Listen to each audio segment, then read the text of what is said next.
السلام علیکم ورحمۃ اللہ وبرکاتہ۔ ناظرین، یہ سین ایک پرسکون کمرے میں شروع ہوتا ہے، مگر اس سکون کے پیچھے ایک بہت بڑی خاموش تباہی چھپی ہوئی ہے۔ ہم دیکھتے ہیں کہ علاؤالدین بھی اپنی زوجہ گونجا خاتون کے سرہانے بیٹا ہے۔ اس کے ہاتھوں میں ایک نومولود بچہ ہے جو اس پوری منظر کو ایک نئی زندگی اور امید کا احساس دیتا ہے، مگر یہ امید بہت کمزور محسوس ہوتی ہے۔ علاؤالدین بھی اپنے بیٹے کو دیکھتا ہے، اس کی آنکھوں میں آنسو ہیں، مگر وہ آنسو خوشی کے نہیں بلکہ ایک گہرے اندرونی خوف اور بے یقینی کے ہوتے ہیں۔ وہ آہستہ سے کہتا ہے، میرا بیٹا۔ پھر اس کی نظر گونجا کی طرف اٹھتی ہے۔ گونجا کے چہرے پر بھی آنسو ہوتے ہیں، مگر وہ خاموش ہوتی ہے، بالکل بے حرکت، جیسے وقت رک گیا ہو۔ یہ وہ لمحہ ہوتا ہے جہاں ایک باپ اپنی بیوی اور بچے کو دیکھ کر بھی کچھ نہیں سمجھ پاتا کہ آگے کیا ہونے والا ہے۔ فضا اچانک بدل جاتی ہے، خاموشی گہرے ہو جاتی ہے، بہت گہری۔ علاؤالدین بے آہستہ سے گونجا کو پکارتا ہے، گونجا میری جان، مگر کوئی جواب نہیں آتا۔ اس کی آواز فضا میں گم ہو جاتی ہے، جیسے دیواریں بھی اسے واپس نہ لٹا رہی ہوں۔ وہ گھبرا کر گونجا کو ہلاتا ہے، مگر وہ بے حس و حرکت ہوتی ہے۔ یہ لمحہ پوری سین کو توڑ دیتا ہے۔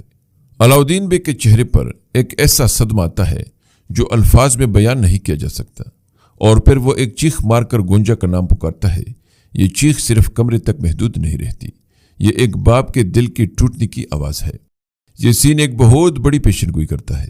ایسا محسوس ہوتا ہے کہ گونجا کی حالت یا تو کسی بڑی سازش کا نتیجہ ہے، یا پھر یہ آنے والے وقت میں ایک بڑے سیاسی اور جذباتی طوفان کی بنیاد بننے والی ہے۔ یہ بھی ممکن ہے کہ اس واقعے کے بعد علاؤالدین بے کا کردار مکمل طور پر بدل جائے، اور وہ ایک ایسے راستے پر چل پڑے جہاں جذبات نہیں بلکہ صرف انتقام رہ جائے۔ یہ منظر ناظرین کے دل میں ایک گہرا سوال چھوڑ جاتا ہے، کیا گونجا واقعی ہمیشہ کے لیے خاموش ہو گئی ہے، یا یہ سب کسی بڑے راز کا آغاز ہے؟ ناظرین، ٹریلر کا یہ منظر ہمیں ایک بار پھر محل کے اندر لے آتا ہے، مگر اس بار فضا پہلے سے کہیں زیادہ بھاری، ٹوٹی ہوئی اور جذباتی انتشار سے بھرپور ہے۔ یہاں نہ تلواریں چل رہی ہیں اور نہ ہی کوئی کلی جنگ ہو رہی ہے، مگر جو کچھ ہو رہا ہے وہ اس سے کہیں زیادہ خطرناک ہے، کیونکہ یہ جنگ دلوں کے اندر لڑی جا رہی ہے۔ اس سین میں ہم دیکھتے ہیں کہ نیلوفر خاتون ایک کمرے میں بیٹھی ہیں۔ ان کے چہرے پر گہرا دکھ اور آنکھوں میں آنسو ہیں، جنہیں وہ روکنے کی کوشش کر رہی ہے۔ ان کے ہاتھ ان کے لبوں پر ہے، جسے وہ اپنی سسکیوں کو چھپانا چاہتی ہو، مگر درد ایسا ہے کہ وہ چھپائی نہیں چھپتا۔ یہ وہ لمحہ ہے جہاں ایک مضبوط عورت بھی اپنی حد پر پہنچ چکی ہے۔ اسی دوران گونجا خاتون آہستہ قدموں سے آگے بڑھتی ہے اور ایک نہایت معنی خیز مگر چپتے ہوئے لہجے میں کہتی ہے، لگتا ہے کہ اسپورچا نے ہمارے سلطان کے ساتھ صرف نکاح ہی نہیں کیا بلکہ اس کے دل میں بھی اتر چکی ہے۔ یہ الفاظ تیر کی طرح سیدھے نیلوفر کے دل میں جا کر لگتے ہیں۔ یہ صرف ایک جملہ نہیں بلکہ ایک حقیقت کا اعلان ہے، ایسی حقیقت جسے نیلوفر شاید ماننا نہیں چاہتی، مگر اب اس سے انکار ممکن نہیں رہا۔ کمرے کی فضا یکدم بدل جاتی ہے۔ نیلوفر کے چہرے پر دکھ کے ساتھ ساتھ ایک نئی شدت ابھرتی ہے، ایک ایسی شدت جو خاموش نہیں رہنے والی۔ وہ اپنے آنسو روکتی ہے، خود کو سنبھالتی ہے، اور پھر ایک گہری سانس لے کر نہایت سرد مگر مضبوط لہجے میں کہتی ہے، اگر جنگ ہے تو جنگ ہی صحیح۔ یہ جملہ پوری سین کو ایک نئی سمت دے دیتا ہے۔ یہ اب صرف ایک عورت کا دکھ نہیں رہا، یہ ایک اعلان ہے، ایک فیصلہ ہے، ایک ایسی جنگ کا آغاز ہے جو محل کے اندر لڑی جائے گی۔ یہ سین ایک بہت بڑی پیشن گوئی کرتا ہے۔ ایسا محسوس ہوتا ہے کہ آنے والے ایپیسوڈز میں نیلوفر کا کردار مکمل طور پر بدلنے والا ہے۔ وہ اب صرف برداشت کرنے والی نہیں رہے گی بلکہ جواب دینے والی بن جائے گی۔ یہ بھی ممکن ہے کہ اس کا یہ فیصلہ محل کے اندر طاقت کے توازن کو ہلا کر رکھ دے اور اسپورچا کے ساتھ اس کی کشمکش کھل کر سامنے آ جائے۔ دوسری طرف گونجا کے الفاظ بھی ایک سوال کھڑا کرتے ہیں، کیا وہ صرف سچ بیان کر رہی تھی یا وہ جان بوجھ کر اس آگ کو بھڑکا رہی تھی؟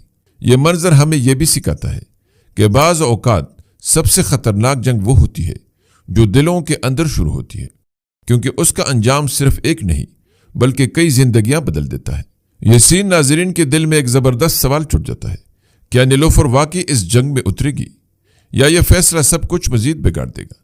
یہ منظر کہانی کو ایک ایسی سمت میں لے آتا ہے جہاں جنگ باہر نہیں بلکہ انسان کے اندر لڑی جا رہی ہے، اور نقصان صرف جسمانی نہیں بلکہ روحانی بھی ہوتا ہے، اور ناظرین، اس ٹریلر کا یہ آخری منظر پوری کہانی کا رخ بدل دینے والا لمحہ ثابت ہوتا ہے، جہاں خاموشی بھی اعلان بن جاتی ہے اور ہر لفظ ایک نئی جنگ کی بنیاد رکھتا ہے۔ اس سین میں ہم دیکھتے ہیں کہ اسپورچا خاتون اور سلطان اورہان ایک ساتھ ایک سنسان اور ویران مقام پر موجود ہیں۔ فضا میں عجیب سی خاموشی ہے، نہ دشمن کی چیخ، نہ سپاہیوں کی آواز، صرف ہوا کی سرسراہٹ اور زمین کی خاموشی۔ اسپورچا زمین پر بیٹھی ہے، جیسے ابھی کسی صدمے سے ہوش بھی آئی ہو۔ اس کے چہرے پر تکن، خوف اور بے یقینی کی ملی جلی کیفیت واضح ہے۔ وہ آہستہ سے سر اٹھا کر اورہان کی طرف دیکھتی ہے اور اس کی آواز میں ایک ندامت جھلکتی ہے۔ میری وجہ سے تم بھی قیدی بن گئے اورہان۔ یہ جملہ اس کے اندر کی ذمہ داری اور احساسی جرم کو ظاہر کرتا ہے، مگر اورہان کا جواب اس پورے منظر کا رخ بدل دیتا ہے۔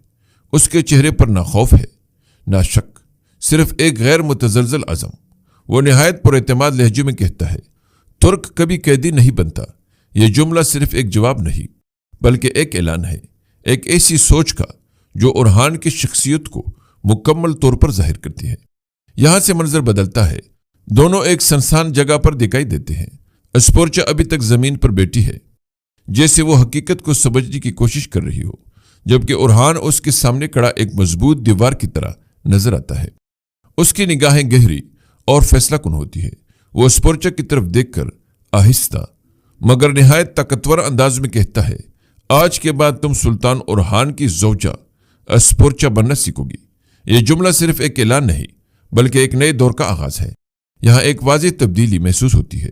اب اسپورچا صرف ایک مہمان یا بیوی نہیں رہی، بلکہ ایک ایسی شخصیت بننے جا رہی ہے جس سے ریاست، جنگ اور اقتدار کے اصولوں میں خود کو ڈالنا ہوگا۔ یہ سین ایک بہت بڑی پیشن گوئی کرتا ہے۔ ایسا محسوس ہوتا ہے کہ آنے والی ایپیسوڈز میں اسپورچا کا کردار مکمل طور پر تبدیل ہونے والا ہے۔ وہ یا تو اورہان کے ساتھ کڑی ہو کر ایک مضبوط اتحادی بنے گی، یا پھر یہی دباؤ اس کے اندر ایک نیا طوفان پیدا کرے گا۔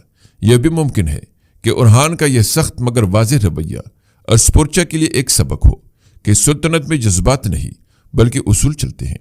یہ منظر ناظرین کے دل میں ایک آخری سوال چھوڑتا ہے کہ اسپورچا واقعی اس نئے کردار کو قبول کر پائے گی، یا یہ تبدیلی اس کے اندر ایک نئی جنگ کو جنم دے گی۔ ناظرین، امید ہے کہ آپ کو ہماری یہ ویڈیو ضرور پسند آئی ہوگی، اس لیے لائک ضرور کیجیے۔ ملتے ہیں اگلی دلچسپ اور معلوماتی ویڈیو میں، تب تک اللہ نگہبان۔